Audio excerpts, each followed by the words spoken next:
In crociera sì con tampone, al ristorante sì all'aperto con tavoli distanziati. Il mondo del wedding non ci sta ad essere annoverato tra le possibili fonti di contagio e si dice pronto a livello nazionale a promuovere una class action contro il governo. Ancora una volta non si capisce perché questa categoria debba essere lasciata indietro e peraltro senza essere stata aiutata equiparatamente rispetto ad altre categorie che hanno, cioè altre categorie di imprenditori che invece, se non altro, per quanto miseri ristori, sono state ristorate. L'anno scorso noi abbiamo fatto 34 matrimoni, più di 3.000 persone. Alla fine contagi zero. O siamo stati tutti bravi o siamo stati fortunati, ma io dico bravi. Quindi lasciateci lavorare con giuste logiche.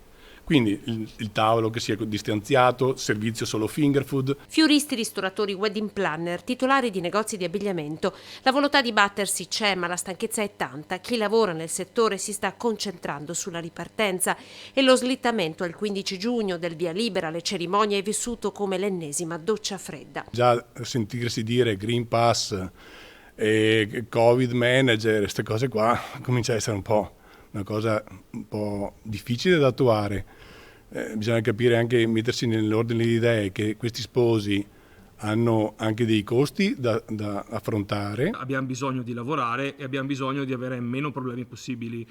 Purtroppo spesso e volentieri chi fa le norme, lo abbiamo visto con le linee guida lo scorso anno, le linee guida, purtroppo chi fa le norme non è abituato al lavoro sul campo di battaglia. Poi c'è il problema degli spazi. Alcune coppie sono al terzo rinvio. A settembre, ci raccontano gli esperti del settore, non ci sarà posto per tutti.